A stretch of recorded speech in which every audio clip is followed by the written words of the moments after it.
Bueno, queridos amigos, estábamos hablando del estallido de la Segunda Guerra Mundial cuando Hitler resolvió invadir Polonia. Eh, Inglaterra y Francia le habían advertido que eso equivaldría a una declaración de guerra. Ya antes Hitler había invadido Checoslovaquia, había invadido parte de Austria. Recuerdan ustedes la novicia rebelde.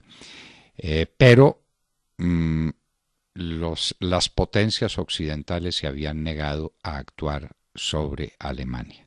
A Hitler lo dejaron crecer, a Hitler lo envalentonaron. Eso era a la vista de todo el mundo. Ah, no, no, no, pero había que hacer diálogos. Diálogos porque él no era tan mal muchacho y porque las perspectivas de otra guerra y porque tal, la prudencia, sí señor. No puede invadir Polonia e invadió Polonia.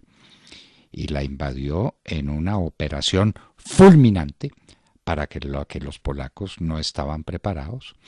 Tenían millones de soldados en armas a los que trataron de desplegar inmediatamente para frenar el ataque. Ataque que tuvo dos manifestaciones fundamentales.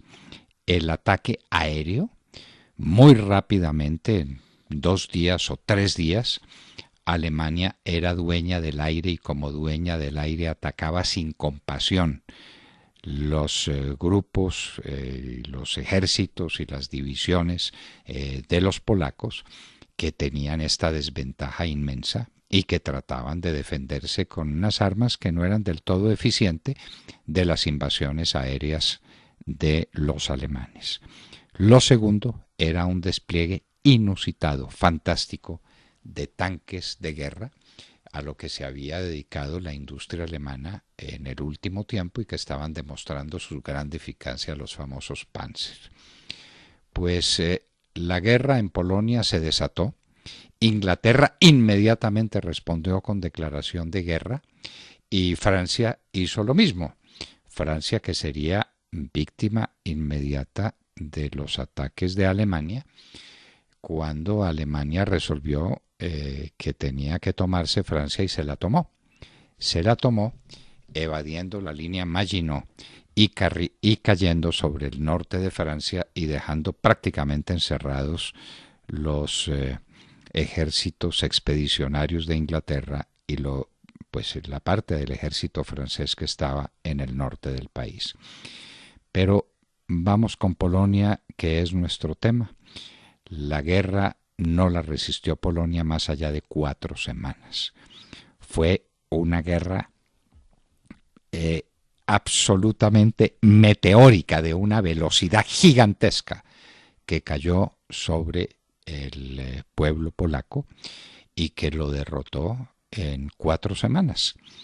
El mundo entero se quedó pasmado de cómo había sido posible que eso ocurriera. Polonia estaba advertida, el peligro de Hitler era evidente, Polonia estaba preparada, tenía millones de soldados en armas. Cuando vino el ataque, Polonia pidió ayuda a los aliados y a Polonia la dejaron sola.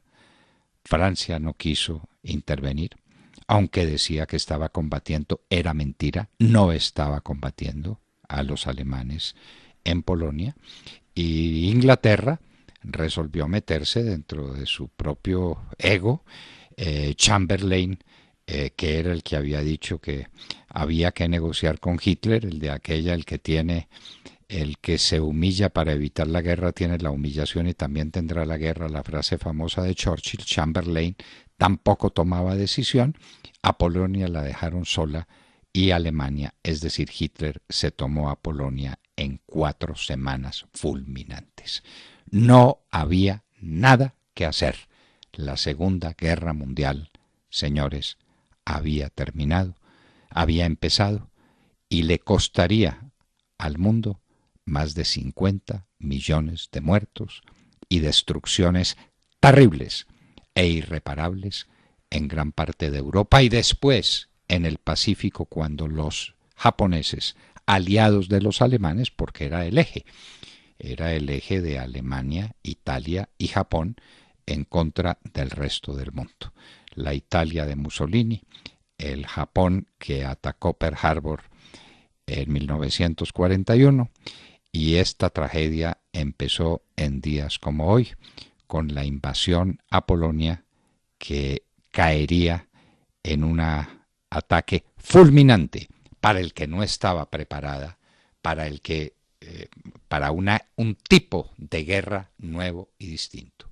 Hitler se sintió el héroe y se sintió el promotor de ello, quedó convencido a sí mismo de que era el gran militar, estaba lejos de serlo, y ese convencimiento le hizo enorme daño a Alemania durante la guerra y finalmente la condujo a su destrucción última. En días como hoy, en el año de 1939, se producía la invasión a Polonia y el comienzo de la Segunda Guerra Mundial.